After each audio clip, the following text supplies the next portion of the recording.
নমস্কাৰ বন্ধু বান্ধৱীসকল, সকলোকে স্বাগতম জনাইছোঁ আপোনালোকৰ মৰমৰ চেনেল এক্সাম আইডিয়া আছামলৈ। তো আজি আমি পলম নকৰি ভিডিঅ'টো আৰম্ভ কৰোঁ। তো আজিৰ ভিডিঅ'ত আপোনালোকে মেইনলি দেখিবলৈ পাব যে CTET সম্পৰ্কত, CTETৰ নটিফিকেশ্যন বা CTETৰ পৰীক্ষা কেতিয়া হ'ব বা CTETৰ লেংগুৱেজ পেপাৰৰ ওপৰত বহুতৰ কনফিউজন। তো এইবিলাক সম্পূৰ্ণ মই এটা বিশ্লেষণ কৰিম আৰু সেই সম্পৰ্কে আপোনালোকে এতিয়া ইয়াত গম পাব। কমপ্লিট আপোনালোকৰ চিলেবাছ বা ইয়াত ফিজ কিমান হয় বা এক্সাম চেণ্টাৰ সম্পৰ্কে সেই সম্পৰ্কে আপোনালোকে ভিডিঅ'টোত গম পাব। তো এতিয়া সেইকাৰণে প্ৰথমতে আপোনালোকক কৈ থৈ দিলোঁ যে ভিডিঅ'টো কোনো ধৰণৰ স্কিপ নকৰিব বা কোনো ধৰণৰ পজ কৰি আপোনালোকে স্কিপ কৰি বা ক'ৰবাত মানে ভিডিঅ'টো আধাতে সমাপ্ত কৰি বেলেগ কামত নালাগিব। তো ভিডিঅ'টো কণ্টিনিউকৈ চাওক, তেতিয়া বুজি পাব ভালকৈ। তো প্ৰথম কথা হ'ল আপোনালোকৰ যিটো চেণ্ট্ৰেল টেটৰ যিটো ভেকেঞ্চি মানে নতুনকৈ এক্সাম CTET এক্সামৰ নটিফিকেশ্যন ওলাই গ'ল আৰু CTETৰ এক্সামৰ বৰ্তমান আপোনালোকৰ 1 ডিচেম্বৰত এক্সাম ডেট দি দিছিল, কিন্তু CTETৰ এতিয়া যোৱাকালি হ'ল 20 তাৰিখ। তো 20 তাৰিখে আপোনালোকৰ CTETৰ যিটো এক্সাম ডেট, যিটো 1 ডিচেম্বৰ আছিল, সেই ডেটটো আপোনালোকক চেঞ্জ কৰি দিলে। তো সেই সম্পৰ্কে আপোনালোকক ইয়াতে এটা ইনফৰমেশ্যন দি দিছে যে যিটো 1 তাৰিখে আছিল আপোনালোকৰ ডেট, সেই ডেটটো চেঞ্জ কৰি 15 ডিচেম্বৰলৈকে, 1 ডিচেম্বৰৰ পৰা 15 ডিচেম্বৰলৈকে এইটো চেঞ্জ কৰি দিয়া হৈছে। তো সেই সম্পৰ্কে মই আপোনালোকক জনাই দিলোঁ। তো এতিয়া আপোনালোকক ইয়াৰ CTETৰ কিছু ইনফৰমেশ্যন মই আপোনালোকক জনাওঁ যে ইয়াত ক্ৰাইটেৰিয়া কি লাগে, কি কোৱালিফিকেশ্যন লাগে, যাতে কিছুমানৰ BEd বা DLEd আছে, তো তেওঁলোকে যাতে সেই বিষয়ে কিছু গম পায়। তো সেইকাৰণে মই আপোনালোকক ইয়াৰ ক্ৰাইটেৰিয়াসমূহ মই আপোনালোকক জনাই দি আছোঁ।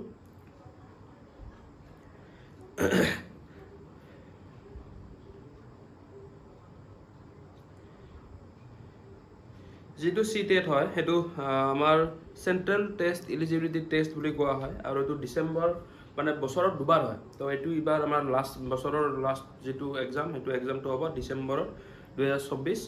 ইয়াত 15 ডিচেম্বৰ, যোৱাকালি ডেটটো চেঞ্জ কৰি দিলে। আগতে আছিল ডেট অফ এক্সাম 1 ডিচেম্বৰ। আৰু যদি কিবা কাৰণত মানে কেণ্ডিডেটৰ সংখ্যা বহু বেছি হৈ যায় চেণ্টাৰৰ তুলনাতকৈ, তো তেতিয়াহ'লে একদিন আগত মানে নৱেম্বৰ মাহৰ লাষ্টৰ হ'লে লাষ্ট অফ নৱেম্বৰ সেইদিনাও এক্সাম ডেটটো ল'ব পাৰে, অৰ্থাৎ দুদিনৰ কাৰণে তেওঁলোকে এক্সাম পাতিব যদিহে মানে কেণ্ডিডেট বেছি হৈ যায়। কিন্তু যোৱাকালি যিহেতু তেওঁলোকে ডেট চেঞ্জ কৰি দিলে, 15 ডিচেম্বৰ কৰি দিলে, গতিকে তাৰ আৰু আগত বা পাছত এক্সট্ৰাকৈ আৰু ডে লোৱা নাই তেওঁলোকে, যিহেতু 15 ডিচেম্বৰ বুলি কোৱা হৈছে, গতিকে সেইদিনাই হ'ব। গতিকে এতিয়া ইয়াৰ যিটো এক্সাম পেটাৰ্ণৰ বিষয়ে মই কওঁ যে এক্সাম পেটাৰ্ণটো হ'ল আপোনালোকৰ আগতে আছিল টাইপ অফ এক্সাম আছিল অনলাইন মাধ্যমত আপোনাৰ আয়ন যিটো জ'ন আছে, আয়ন ডিজিটেল জ'ন, য'ত আমাৰ আজাৰাৰ ফালে পায়। তো তাত যেনেকৈ আপুনি SSC এক্সামসমূহ দিয়ে বা IBPS এক্সামসমূহ দিয়ে, য'ত অনলাইন হয়, অনলাইন কম্পিউটাৰত ক্লিক কৰি আপোনালোকে দিব লাগে। কিন্তু এতিয়া সেই এক্সামটোৱে, CTETৰ এক্সামটোৱে, এই 20 সংখ্যক CTETৰ এক্সাম অফলাইন মোডত হ'ব। তো আপোনালোকে ইয়াৰ যিসকল অসমৰ পৰা চাই আছে, তো তেওঁলোকৰ বাবে বিশেষ এটা আৰু ইম্পৰ্টেণ্ট কথা হ'ব যে আপোনালোকে এক্সাম চেণ্টাৰসমূহ ক'ত চুজ কৰিব পাৰিব। যদি আপুনি ডিব্ৰুগড়ৰ হয়, তো ডিব্ৰুগড়তে আছে আপোনালোকৰ চেণ্টাৰ, ঠিক তেনেকৈ গুৱাহাটীত আছে আৰু শিলচৰত আছে। অসমত 3টাকৈ চেণ্টাৰ আছে, ডিব্ৰুগড়, গুৱাহাটী আৰু শিলচৰ। এই 3খন চিটিত অসমত চেণ্টাৰ দিয়া আছে। আৰু যিটো ভেলিডিটি থাকে, যিটো আমাৰ অসম টেটৰ যেনেকৈ ভেলিডিটি থকা আছিল আগতে, এতিয়া বাৰু নাথাকে আৰু। তো যেনেকৈ CTETৰ ভেলিডিটি আছে, CTETৰ ভেলিডিটি হ'ল লাইফ টাইম। যেতিয়ালৈকে আপুনি এই পৃথিৱীত থাকিব, তেতিয়ালৈকে আপোনাৰ CTETৰ ভেলিডিটিটো থাকি যাব। আৰু ইয়াৰ last date of submission of application, যিটো এপ্লিকেশ্যনৰ লাষ্ট ডেট, সেইটো হ'ল 16 অক্টোবৰ 2024। ঠিক তেনেকৈ আপোনালোকক ইয়াতে যিটো আপোনালোকৰ দিয়া আছে, যিটো আপোনালোকৰ অফিচিয়েল ৱেবছাইটটো হ'ল CTET.nic.in, CTET.nic.in। আপোনালোকে তাত গ'লে গম পাব। এতিয়া আপোনালোকৰ যিটো ফাৰ্ষ্ট পেপাৰ 1, য'ত আপোনালোকৰ ক্লাছ 1ৰ পৰা 5লৈকে ষ্টুডেণ্টখিনি পঢ়াব লাগিব, আৰু সেইটো প্ৰাইমাৰী ষ্টেজ বুলি কোৱা হয়। আৰু যিটো আমাৰ নিউ এডুকেশ্যন পলিচিৰ 5+3+3+4, তাৰে যিটো প্ৰথম ষ্টেজ 5টো, সেই 5টোৰে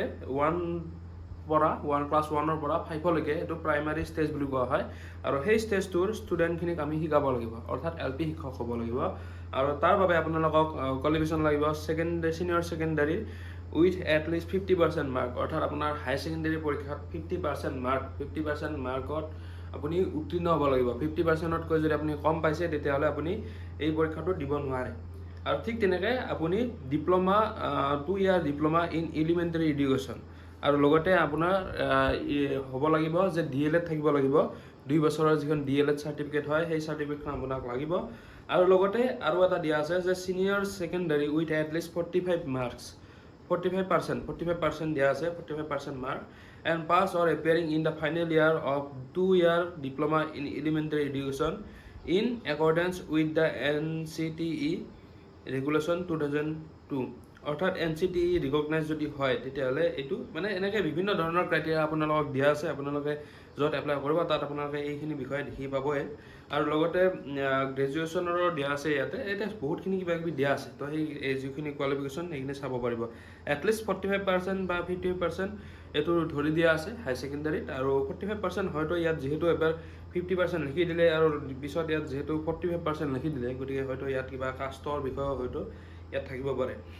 নেক্সট আহিল আমাৰ ক্লাছ 6 to 8 লৈকে যেটো এলিমেন্টাৰী ষ্টেজ তো এই ষ্টেজত আপোনালোকক 2 বছৰৰ DLED ডিগ্ৰীটো লাগিব বা আমাৰ BEd ডিগ্ৰীটো লাগিব এই BEd ডিগ্ৰী বা DLED ডিগ্ৰীটো হ'ব লাগিব NCTE ৰিকগনাইজ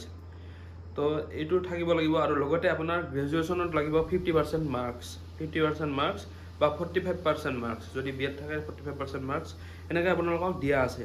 যদি আপোনাৰ NCTE ৰিকগনাইজ হয় তেতিয়া এটা ৰিলেক্সেশ্যন পাই যাব 5%ৰ মানে গ্ৰেজুৱেশ্যন কোৰ্সটোত যদি আপুনি ধৰক BEd টো NCTE ৰিকগনাইজৰ পৰা কৰিছে ধুনীয়াকৈ বা আপুনি নিউজ পৰা যদি তেনেকৈ কৰিছে তেতিয়াহ'লে 50% মাৰ্ক আপোনাক ডিগ্ৰীত লাগিব আৰু যদি আপুনি NCTE ৰিকগনাইজ BEdত এডমিশ্যন লৈ কেনে BEd কৰিছে তেতিয়াহ'লে গ্ৰেজুৱেশ্যনত আপুনি 45% মাৰ্ক পালেও ইয়াত হৈ যাব এনেকৈ আপোনালোকক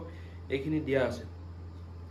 নেক্সট আমাৰ ইম্পৰ্টেণ্ট বস্তুটো হ'ল কি যে যেতিয়া আমি এপ্লাই কৰোঁ এপ্লাইটো চবেই কৰিব পাৰে কিন্তু এপ্লাই কৰাৰ পাছত জব লাগে আমাৰ পেমেণ্টটো আমাৰ কেনেকুৱা হ'ব পাৰে তো সেই বিষয়ে এতিয়া জনাওঁ যে কেটেগৰী ৱাইজ পেমেণ্টটো আমাৰ বেলেগ হয় আৰু পেপাৰ ৱাইজো মানে আমাৰ যিটো ফিজ হয় সেই ফিজটো বেলেগ হয় তো এই বিষয়ে আপোনালোকক জনাই আছোঁ যে কেটেগৰী ৱাইজ যদি আমি জেনেৰেল কাষ্ট বিলং কৰোঁ বা OBC বিলং কৰোঁ জেনেৰেল কাষ্ট আৰু OBCৰ বাবে সমান সংখ্যক পইচা দিব লাগিব জেনেৰেল আৰু OBৰ বাবে পেপাৰ 1 খনৰ বাবে বা পেপাৰ 2ৰ বাবে যদি এখন এপ্লাই কৰে আপুনি যদি মই ধৰক পেপাৰ 1 খন এপ্লাই কৰিম তেতিয়া 1000 টকা দিব লাগিব আৰু যদি মই দুখন এপ্লাই কৰোঁ তেতিয়া হলে মই 1200 টকা দিব লাগিব অৰ্থাৎ মানে 200 টকা ডিফাৰেন্স যদি আপুনি এখন এপ্লাই কৰিব খুজিছে তেতিয়া 1000 টকা অনলি আৰু ঠিক তেনেকৈ আপুনি যদি দুখন এপ্লাই কৰিব খুজিছে তেতিয়া হলে 1200 টকা অৰ্থাৎ 200 টকা এক্সট্ৰা দিলে আপুনি আৰু এখনত মানে এপ্লাই কৰিব পাৰিব ঠিক তেনেকৈ SC ST আৰু PWD ক্যান্ডিডেট যিখিনি আছে PWD ক্যান্ডিডেট যিখিনি আছে তেওঁলোকৰ বাবে এখন পেপাৰত 500 আৰু দুখন যদি কৰে তেতিয়াহ'লে 600 অৰ্থাৎ বহুতে হয়তো ডাউট লাগিব পাৰে যে স্যাৰ এখন পেপাৰত যদি 500 হয় দুখন পেপাৰ 1000 হ'ব লাগিছিল কিয় নহল মানে এখন পেপাৰ যদি আপুনি অকল এখন পেপাৰ দিয়ে যিখিনি BEd থাকে তেওঁলোকে UP খনে দিব তেওঁলোকে ধৰ পেপাৰ 2 খন দিব তো তাত তেওঁলোকৰ 500 টকা যাব আৰু তেওঁলোকে যদি ভাবে যে মই নাই LP খনত দিম তাতে আৰু 100 টকা এড কৰি দিলে আপুনি 600 টকা দুইখন পেপাৰ দি আহিব পাৰিব তো এইটো হ'ল আমাৰ সিস্টেম তো এতিয়া আপোনালোকৰ যেটো অনলাইন এপ্লিকেশন ডেট এটা সাবমিশন এটা 17 সেপ্টেম্বৰ 2024 ৰ পৰা খুলি দিয়া হৈছে আৰু 16 অক্টোবৰ 2024 ত ইয়াৰ লাষ্ট ডেট হয় আৰু ইয়াৰ যেটো এডমিট কাৰ্ড হ'ব কি আপোনালোকৰ এক্সামিনেশনৰ 2 দিন আগত আপোনালোকৰ CTET ৰ এডমিট কাৰ্ড সমূহ আপোনালোকে পাই যাব আৰু অৰ্থাৎ আমি 13 ডিসেম্বৰ মানত আমি এডমিট বিলাক পাই যাম যেহেতু এতিয়া সিস্টেমটো চেঞ্জ কৰি দিলে আৰু ইয়াতে আমাৰ মেইনলি কন্ডিশনটো হ'ল যে নিগেটিভ মাৰ্ক যেটো অসম চৰকাৰৰ এতিয়া পৰীক্ষাৰ লগত নিগেটিভ মাৰ্ক দিয়া হৈ গৈছে প্ৰাইভেট এক্সামতে তো সেই কাৰণে এতিয়া CTETত নিগেটিভ মাৰ্ক আছে কি নাই এটা বিগ কোৱেশ্চন হয় তো CTETত আপোনালোকৰ কোনো ধৰণৰ নিগেটিভ মাৰ্ক সিস্টেমটো নাই আৰু CTETত আপোনালোকৰ দুইখন পেপাৰতে নিগেটিভ মাৰ্ক কোনো ধৰণৰ ব্যৱস্থা ৰখা হোৱা নাই তো সেই কাৰণে আপুনি যদি এজন জেনেৰেল ক্যাটেগৰী বিলং কৰে তেতিয়াহ'লে আপুনি 150 নম্বৰৰ ভিতৰত 90 নম্বৰত ললে আপুনি পাস কৰিব পাৰিব যদি আপুনি ভাবিছে যে মই CTET টো পাস কৰিম বা CTET পাস কৰাৰ নামটো লগাম তো তেতিয়াহ'লে আপুনি এটলিষ্ট 90 নম্বৰ পালে হৈ গ'ল 90 নম্বৰ পালে হৈ গ'ল কিন্তু যদি আপুনি ভাবে যে মোৰ চাকৰি এটা প্ৰয়োজন তেতিয়াহ'লে আপুনি 120 ৰ ওপৰত স্কোৰ কৰিব লাগিব 150 ৰ ভিতৰত তো ইয়াতে প্ৰথমতে আমাৰ যিখন পেপাৰ 1 তাৰ যিখিনি সাবজেক্ট বা যিখিনি সিলেবাস এই সিলেবাস মই আপোনালোকক অলপ পঢ়ি শুনাইছো তো সেই সিলেবাস হ'ল চাইল্ড ডেভেলপমেন্ট এণ্ড পেডাগজি তো হেতুত আপোনালোকৰ কোৱেশ্চন থাকিব 30টা কোৱেশ্চনত প্ৰত্যেকটা কোৱেশ্চনতে 1 মাৰ্ক কেৰি কৰিছে অৰ্থাৎ আমি 30 নম্বৰ তাত পাম যদি 30টা কোৱেশ্চন এটেম্প কৰো শুদ্ধ হয় তেতিয়া আমি 30 নম্বৰ পাম ঠিক তেনেকৈ ম্যাথমেটিক্সত আমাক ৰখা হৈছে যে 30টা কোৱেশ্চন ম্যাথমেটিক্সত 30টা কোৱেশ্চন দিয়া হৈছে আৰু সেই 30টা কুৱেশ্যনত যদি আমি 30টাই শুদ্ধ কৰি আহিব পাৰোঁ তেতিয়াহ'লে আমি 30 নম্বৰে পাম। কিন্তু ইয়াত কোনো ধৰণৰ নিগেটিভ মাৰ্ক নাই। ঠিক তেনেকৈ এনভাইৰমেণ্টেল ষ্টাডিজ আৰু য'ত EVS বুলি কয়, পৰিৱেশ অধ্যয়ন, তো তাত আমি 30টা কুৱেশ্যন আমি পাম আৰু 30টা কুৱেশ্যনৰ এগেইনষ্টত আমি 30 মাৰ্ক পাম। ঠিক তেনেকৈ লেংগুৱেজ 1, যিটোত কনফিউজ হৈ আছে বহুতে যে লেংগুৱেজ 1টো মই কি চিলেক্ট কৰিম। লেংগুৱেজ 1টো আপোনালোকে লেংগুৱেজ 1 যেতিয়া আপুনি চিলেক্ট কৰিব তেতিয়া তাত বিশেষকৈ মেইনলি কবিতা হওক বা আমাৰ গ্ৰামাটিকেল হওক বা এটা মানে যিকোনো মানে ধৰক গল্প কবিতা তাৰ পৰা কুৱেশ্যন বহুত মানে ভিতৰৰ পৰা কুৱেশ্যন মানে আমাৰ কিতাপৰ মাজৰ পৰা যিখিনি ভিতৰৰ কুৱেশ্যন থাকে সেই লেংগুৱেজ 1 পেপাৰখনত সেই কুৱেশ্যনবোৰ দি দিয়ে। তো সেইকাৰণে আমি যিহেতু আমাৰ ভাষাটো মাতৃভাষা, গতিকে আমি সেইকাৰণে তাত অসমীয়া ভাষাটো যোনে ধৰক মই যদি এতিয়া দিলোঁ হয় তেতিয়াহ'লে মই অসমীয়া যিহেতু, গতিকে অসমীয়া ভাষা মই লেংগুৱেজ 1 পেপাৰত মই চিলেক্ট কৰিলোঁ হয়।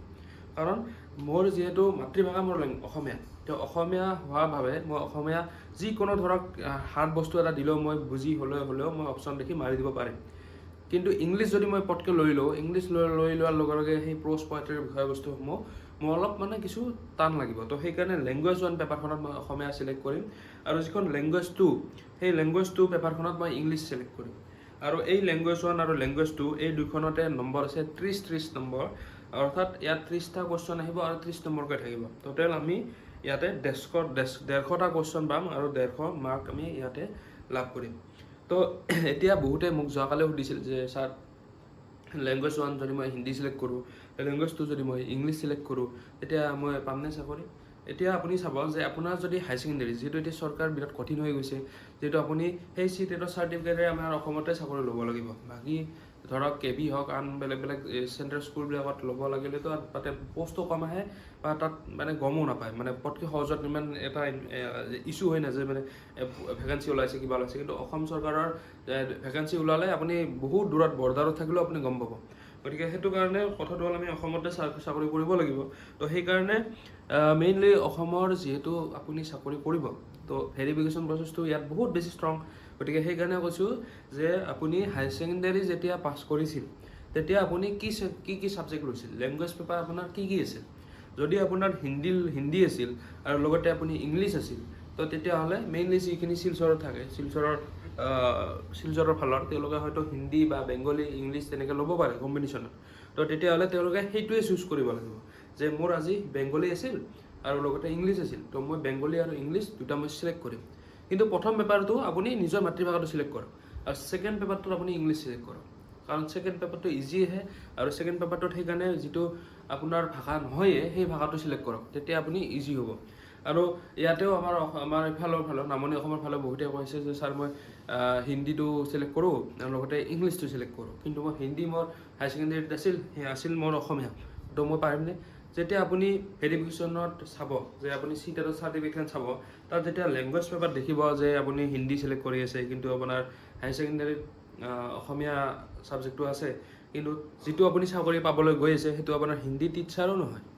লেংগুৱেজ পেপাৰ হিন্দী টিচাৰো নহয়, সেইটো আপুনি ছায়েন্স টিচাৰ বা মেথছ টিচাৰৰ কাৰণে আপুনি গৈছে বা কেনেহেন কিবা এটা ছাবজেক্টৰ কাৰণে গৈছে, তো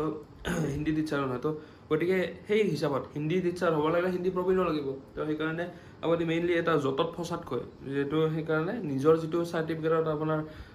স্কুল চাৰ্টিফিকেটত বা হায়াৰ ছেকেণ্ডেৰী চাৰ্টিফিকেটত যিটো দিয়া আছে সেই ভাষাই চিলেক্ট কৰক। আৰু কিছুমানৰ এটা কুৱেশ্যন হ'ব যে মোৰ অল্টাৰনেটিভ ইংলিছ আৰু জেনেৰেল ইংলিছ দুটা আছে, তেতিয়া মই কি কৰিম? তো তেতিয়াহ'লে আপুনি এটা কাম কৰিব লাগিব, যিটো আপোনাৰ অৰিজিন মাতৃভাষা, মানে ঘৰত যিটো কয়, ঘৰতো আপুনি আমাৰ ইয়াৰ মানুহটো অসমীয়া, ইংলিছটো মাতৃভাষা নহয়ে, অসমীয়া হ'ব। তো আপুনি যদি পাৰে সম্ভৱ হয় অসমীয়া চিলেক্ট কৰিব, আৰু নতুবা আপুনি আপুনি হিন্দী চিলেক্ট কৰিব পাৰে, হিন্দী আৰু ইংলিছ দুটা চিলেক্ট কৰি দিয়ক। কিন্তু আপোনাৰ যদি অসমীয়া থাকে মেইনলি, কিন্তু অসমীয়া চিলেক্ট কৰিব মানে লগাটো বেছি ভাল। অসমীয়া যদি আপোনাৰ চাৰ্টিফিকেটত কিবা কাৰণত আছে তেতিয়াহ'লে আপুনি অসমীয়া চিলেক্ট কৰাটো বহুত বেছি ভাল। কাৰণ মাতৃভাষাৰ মানে যিমান হাৰ্ড কুৱেশ্যন নহওক আমি সদায় সেই কুৱেশ্যনটো মানে কিবাকৈ হ'লেও আমি ওলাব চেষ্টা কৰিব পাৰিম। যদি আমাৰ বাংলা মাতৃভাষা হয় আমি বাংলাটোও আমি ধুনীয়াকৈ চেষ্টা কৰিব পাৰিম, বড়ো যদি হয় ধুনীয়াকৈ আমি পাৰিম। তেনেকৈ আপোনাৰ এই বিষয়বস্তুসমূহ আমাৰ যিহেতু 22টা লেংগুৱেজ আছে, 22টা লেংগুৱেজ আছে, তো সেই 22টা লেংগুৱেজৰ ভিতৰত আপুনি যিকোনো দুটা লেংগুৱেজ চিলেক্ট কৰিব পাৰে, কোনো ধৰণৰ ইয়াত কথা নাই। কিন্তু আমাৰ অসমৰ ক্ষেত্ৰত হয়তো বাহিৰৰ ষ্টাডিজ আপুনি নেশ্যনেল চেনেলবিলাক চাই আছে চিটেটৰ সম্পৰ্কত, তাত হয়তো ক'ব পাৰে যে 22টা লেংগুৱেজৰ যিকোনো চিলেক্ট কৰক। কিন্তু যদি আমাৰ অসমৰ পইণ্ট অফ ভিউ দি চায়, তো সেইকাৰণে মই কৈছোঁ যিহেতু আমাৰ দেখি আছে কেনেকুৱা হৈ আছে চিষ্টেমবিলাক আমাৰ এই ভেকেঞ্চিজবিলাকত এডভাৰটাইজমেণ্টবিলাকত মানে চিলেকশ্যন প্ৰচিডিউৰত যে পটকৈ কিবা কিবি অলপতে ধৰি দিয়ে আৰু যদি ইমানখিনি পাছ কৰি গৈ যদি আপুনি লাষ্টত সেই লেংগুৱেজ পেপাৰৰ কাৰণে ওলাব লগা হয় বহুত বেছি বেয়া লগা কথা তো সেইকাৰণে মই আপোনাক এতিয়াৰ পৰাই সতৰ্ক হৈ চিনচিয়াৰলি এই এপ্লাই কৰোঁতে ভালকৈ আপোনাক এপ্লাই কৰিব মই অনুৰোধ জনালোঁ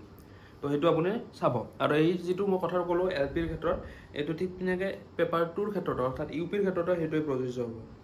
এতিয়া আমি আহিলোঁ পেপাৰ 2 যিটো ইউ পি ছেকশ্যন 6ৰ পৰা 8লৈকে তো ইয়াতে চাইল্ড ডেভেলপমেণ্ট এণ্ড পেডাগজি আৰু এইটো হয় 11 to 14 ইয়াৰ্ছৰ যিখিনি এজৰ ষ্টুডেণ্ট থাকে মেইনলি তেওঁলোকৰ ক্ষেত্ৰত এই পেপাৰখনৰ তেওঁলোকৰ মানে ধ্যান ধাৰণাৰ মানে তেওঁলোকৰ সেইখিনিৰ ওপৰত আমি বিশ্লেষণ কৰি আমি এই পেপাৰখন কৰিব লাগিব চাইল্ড ডেভেলপমেণ্ট পেডাগজি তেওঁলোক সেই বয়সৰ ভিতৰতে আহিব আৰু মেইনলি ইয়াত এডলচেঞ্চ পিৰিয়ডৰ ক্ষেত্ৰত বেছিকৈ ইয়াত কুৱেশ্যন অহা দেখা যাব কাৰণ মেইনলি 11 to 14 ইয়াৰ্ছ সেইখিনি এডলচেঞ্চৰ ভিতৰতে পৰি যায় তো ইয়াতে আপোনাৰ কুৱেশ্যন থাকিব 30টা কুৱেশ্যন থাকিব MCQ আৰু 30টা নম্বৰ 30 মাৰ্ক থাকিব ইয়াত ঠিক তেনেকৈ মেথছৰ যদি আপুনি ছায়েন্সৰ যদি হয় ছায়েন্স বেকগ্ৰাউণ্ডৰ তেতিয়া আপোনাৰ মেথছ আৰু ছায়েন্স দুইটা ছাবজেক্ট লাগিব য'ত আপোনাৰ 60কৈ মাৰ্ক 60টা কুৱেশ্যন থাকিব আৰু 60 মাৰ্ক থাকিব অৰ্থাৎ এই 60 মাৰ্কৰে মেথছৰ 30 নম্বৰ আৰু ছায়েন্সৰ 30 নম্বৰ ইয়াত আহি যাব ঠিক তেনেকৈ ছ'চিয়েল ষ্টাডিজৰ বা ছ'চিয়েল ছায়েন্সৰ আপোনাৰ 60টা কুৱেশ্যন আহিব ইয়াত অকল মানে আমাৰ সেই হিষ্ট্ৰী জিঅ'গ্ৰাফী পলিটি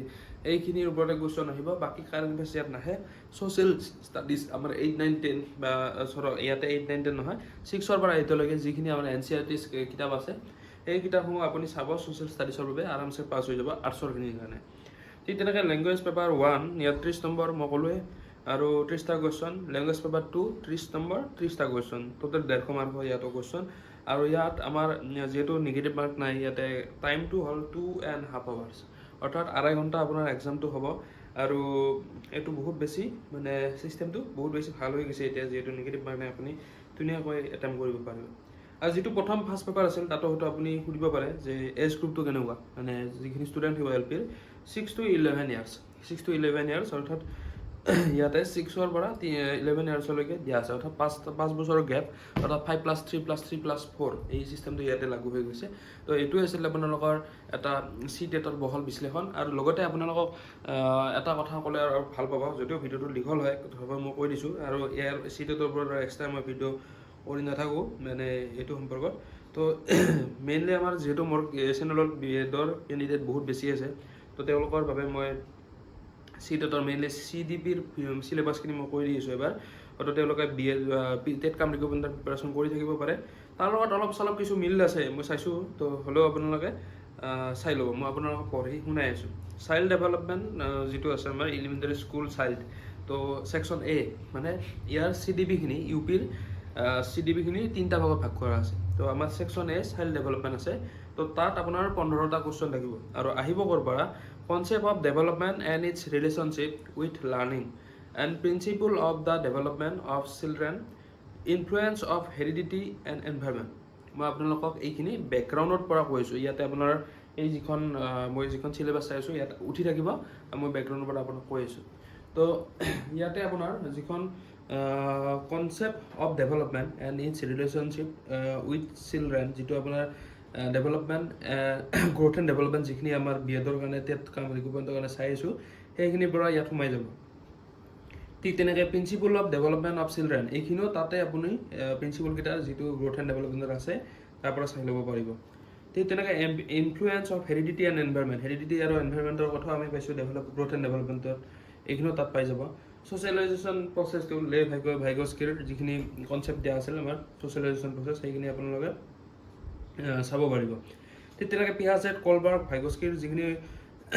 কনষ্ট্ৰাকটিভিজিম ছ'চিয়েলাইজেশ্যন যিবিলাক এইখিনি আছিল এইখিনি ইয়াৰ পৰা আমাৰ BEd-ৰ সেই কোৰ্চটোৰ পৰাই চাব পাৰিব ঠিক তেনেকৈ আমাৰ ইণ্টেলিজেঞ্চৰ কথা দিছে critical perspective of the construct of intelligence আমি BEd-ৰ সেই টেট কাম ৰিক্ৰুটমেণ্টৰ চিলেবাছতো আমি পাই গৈছোঁ ঠিক তেনেকৈ মাল্টি ডাইমেনশ্যনেল ইণ্টেলিজেঞ্চ সেইখিনিও তাতে হৈ যাব dimensions of intelligence language and thoughts এইখিনিও আপোনাৰ ইম্পৰ্টেণ্ট হ'ব লেংগুৱেজ এণ্ড থটছ আৰু লগতে gender as a social construct gender as a social কনষ্ট্ৰাক্টত আপোনাৰ gender role gender bias educational practice এইসমূহ ইয়াতে আহি যাব যিখিনি জেণ্ডাৰৰ আমি যিখিনি কুৱেশ্যন পাইছিলোঁ বায়'চাইন্সৰ কথা এইসমূহ টেট কাম ৰিক্ৰুটমেণ্টত এইখিনি কিন্তু পাই গৈছোঁ আপোনালোকে যদি চিলেবাছখন পাইছে তেতিয়াহ'লে আপুনি গমেই পাব ঠিক তেনেকৈ আপোনাৰ যিখিনি আছিল ইণ্ডিভিজুৱেল ডিফাৰেঞ্চ এমং লাৰ্ণাৰ্ছ মই যোৱা এটা ভিডিঅ'ত মই যিটো মেক্সিমাম টিচিঙৰ ভিডিঅ' দিছিলোঁ তাতো ইণ্ডিভিজুৱেল ডিফাৰেঞ্চৰ কথা মই কৈছিলোঁ diversity language caste gender community religion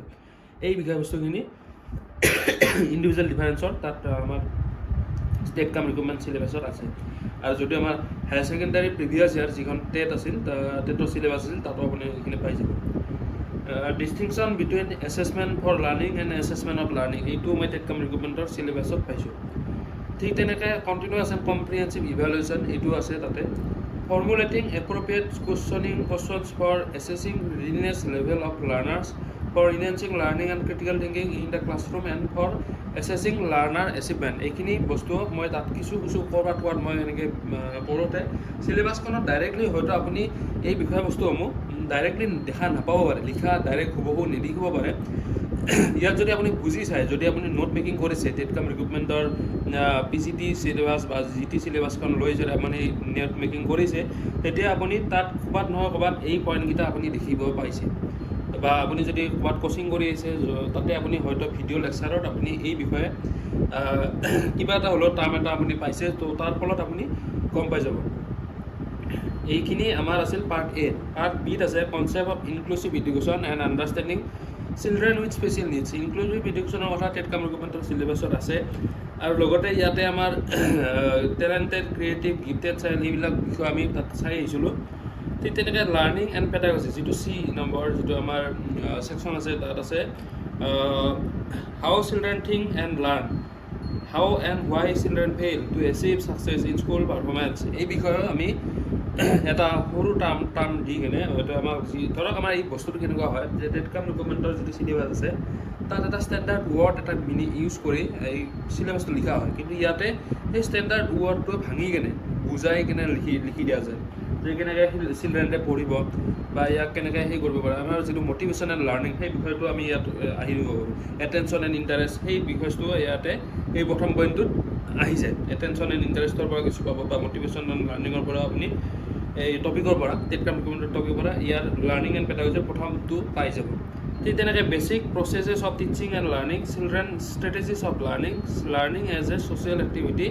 social context of learning তো এই লাৰ্ণিঙৰ ওপৰত আপুনি যদি চাইছে তো তাত সেইখিনি পাই যাব child as a problem solver and scientific investigator child ডেভেলপমেণ্টৰ এইখিনি আপুনি পাই যাব ঠিক তেনেকৈ alternative conception of learning in children understanding children's error as significant step in the learning process এইটো আমাৰ যিটো আমাৰ সেই আছিল লাৰ্ণিং যিবিলাক আমাৰ মেথডছবিলাক যি টিচিং মেথডছবিলাক আছিল টিচিং এইডছ টিচিং স্কিলছ তাৰ ভিতৰত যদি আপুনি এটা ডিপলি চাইছে তেতিয়াহ'লে এই বিষয়বস্তুখিনি পাই যাব কগনিশ্যন এণ্ড ইম'শ্যনৰ ওপৰত আমি টেট কাম ৰিক্ৰুটমেণ্টৰ চিলেবাছত পাইছোঁ মটিভেশ্যন এণ্ড লাৰ্ণিং মই লগত ক'লোৱেই তাৰপিছত factor contributing to learning and personal environment এই বিষয়টো আপুনি তাত যিটো আমাৰ যি কি ফেক্টৰ মানে আছে লাৰ্ণিঙৰ ক্ষেত্ৰত সেইটো আপুনি পাই যাব environmental factor emotional factor hereditary factor এইখিনি আপোনাৰ তাত পাই যাব এইখিনি আছিল আমাৰ 30টা কুৱেশ্যনৰ পেডাগজি চিলেবাছ বাকী যিখিনি আছে পেপাৰ 1 পেপাৰ 2 এইখিনি কমপ্লিট আপুনি চাব পাৰিব মই চিলেবাছখন বাৰু মোৰ গ্ৰুপত হোৱাটছআপ গ্ৰুপত দি দিম হোৱাটছআপ গ্ৰুপত জইন হৈ ল'ব ইয়াৰ ডেছক্ৰিপশ্যন বক্সত গ্ৰুপৰ লিংক দিয়া আছে তো চিটেটৰ মই মানে যি ক্লাছ মই এই অসম টেটৰ মানে টেট কাম ৰিক্ৰুটমেণ্টৰ যিহেতু একো মানে হোৱা নাই মানে কেতিয়া হ'ব কেতিয়া নহয় তো সেই বিষয়ে যিহেতু একো হোৱাই নাই একো ফিক্স নাই কোনো ধৰণৰ বা কেতিয়া ওলাব এডভাৰটাইজ সেইটো একো খবৰ নাই তো সদায় কয় যে সোনকালে আহি আছে প্ৰচেছ চলি আছে কিন্তু কেতিয়া এডভাৰটাইজ ওলায় সেইটো কোনো ঠিক নাই গতিকে যিহেতু মই যোৱা এটা মেক্সিমাম টিচিঙৰ ওপৰত মই ভিডিঅ' দিলোঁ ভিডিঅ'বিলাক দি থাকিম পঢ়ি থাকক আৰু লগতে এতিয়া মই যিহেতু ভাবিছোঁ যে চি টেটৰ ওপৰত বহুতে কৈ আছে যে ছাৰ চি টেটৰ ওপৰত কৰক আৰু চি টেটৰ ডেট অলৰেডি দি দিছে আৰু 70 দিন বা 75 দিনমান আছে হাৰ্ডলি। গতিকে চি টেটৰ ওপৰতে মই এই ক্লাছকেইটা মই কৰিম এতিয়া। নেক্সট ভিডিঅ' আপুনি চি টেটৰ ওপৰত ক্লাছ পাব অসমীয়া মাধ্যমত। তো আপুনি যিখিনি লেকচাৰ শুনিব, লেকচাৰখিনি আপুনি অসমীয়া মাধ্যমত পাব, আৰু যিখিনি তাত লিখাটো যিহেতু আপোনাৰ ইংলিছ মিডিয়ামত আহিব, গতিকে ইংলিছ মিডিয়ামতে মই দি দিম। আৰু টাইপ কৰাত কিছু অলপমান সমস্যা হয়, মানে কিয় মোৰ সময়ৰ বহুত বেছি অভাৱ, আৰু অসমীয়াত বা বেলেগ মাল্টিলেংগুৱেজত যদি মই কৰিব যাওঁ এটা PPT বনাওঁতে বহুতখিনি টাইম লাগি যায়, আৰু মই যিহেতু অকলে কৰোঁ গোটেই কামখিনি, আৰু ইয়াৰ মাজতে মোৰ নিজৰ ডিউটি থাকে, লগতে এই আপোনাৰ PPT বনোৱাৰ লগতে ইয়াৰ প্ৰিপাৰেশ্যনো থাকে। কাৰণ এটা গঢ়ি উঠা চেনেলত, এটা ডেভেলপিং চেনেলত, মানে এটা প্লেটফৰ্ম মিডিয়াত কিছুমান ভুল কনচেপ্ট দিলে ষ্টুডেণ্টৰ বহুত মানে বেয়া হয়, আৰু চেনেলৰ ৰেপুটেশ্যনৰ কথাও থাকে। তো সেইটো কাৰণে বহুতখিনি ষ্টাডিৰ দৰকাৰ হয়। সকলোখিনি চালি জাৰি চাই আমি এটা টাইম ওলাই এইখিনি PPT বনাওঁ, আৰু বনাই কিনে আপোনালোকক ৰিলিজ কৰোঁ। তো সেইকাৰণে মোৰ অসমীয়া টাইপিং আপুনি নাপাব, ইংলিছ মিডিয়ামতে মই কৈ দিম। ইংলিছ মিডিয়ামত মোৰ টাইপিং পাব, কিন্তু অসমীয়াত মই কৈ দিম। আপুনি মোৰ ভিডিঅ' চালে এটা কপি আৰু পেন লগত ৰাখিব। যেতিয়া মই লাইনটো ইংলিছটো অসমীয়া অনুবাদ কৰি দিম, আপুনি ধুনীয়াকৈ সেইখিনি অসমীয়াটো লিখি ল'ব বহি, আৰু যিখিনি মই পইণ্ট কৈ দিম তাতে মেইন হাইলাইট পইণ্টবিলাক মই কৈ যাম। সেই ৱৰ্ডবিলাক আপুনি লিখি যাব, আপোনাৰ মনত থাকি যাব। তো আজিলৈ এইখিনি আছিল। ছাবস্ক্ৰাইব কৰিব চেনেলটো, এইটো বহুত বেছি ইম্পৰ্টেণ্ট আমাৰ ইউটিউবাৰসকলৰ বাবে। ছাবস্ক্ৰিপশ্যন আৰু লগতে আমাৰ যিখিনি শ্বেয়াৰ কৰাটো বহুত বেছি ইম্পৰ্টেণ্ট হয়। লাইক আৰু লগতে কমেণ্টটো বহুত বেছি ইম্পৰ্টেণ্ট, কিয়নো কমেণ্টৰ যোগেদিহে আমি আপোনালোকৰ লগত কথা পাতিব পাৰোঁ। বাকী অন্য কোনো ধৰণৰ ইয়াতে মিডিয়া নাই, গতিকে মানে কেনেকৈ আপোনালোকৰ লগত মই কথা পাতিম। তো কমেণ্টটোৱে হ'ল এটা একমাত্ৰ উপায় বা পদ্ধতি, আৰু কমেণ্টত আপোনালোকে মোক যদি কিবা ছাজেশ্যন দিব খোজে বা এডভাইচ দিব খোজে সেইখিনি জনাব, আৰু কিবা কুৱেশ্যনো আছে যদি জনাব, তেতিয়া মই কমেণ্টতে আপোনালোকক ৰিপ্লাই যোগে জনাই দিম। কিন্তু তাৰ মাজতে কিছুমানে হয়তো এই ভিডিঅ'ৰ মাজতে ক'ৰবাত HS টেটৰ কাট অফ, মোৰ কাট অফ, এনেকৈ কিছুমান মানে যিটো কুৱেশ্যন দি থাকে। তো সেইবিলাক কুৱেশ্যনৰ যিটো ভিডিঅ'ত মই যিটো টপিক উত্থাপন কৰিছোঁ, সেই টপিকৰেহে মই ইয়াত ৰিপ্লাইবিলাক দিম। কিন্তু সেই ভিডিঅ'ত আপুনি কৰিব, য'ত মই কাট অফৰ ভিডিঅ' আছে তাত আপুনি দিয়ক কমেণ্ট, তাত আপুনি সেইটো ভিডিঅ'ৰ ৰিপ্লাই পাব। তো আজিলৈ এইখিনি আছিল, ধন্যবাদ।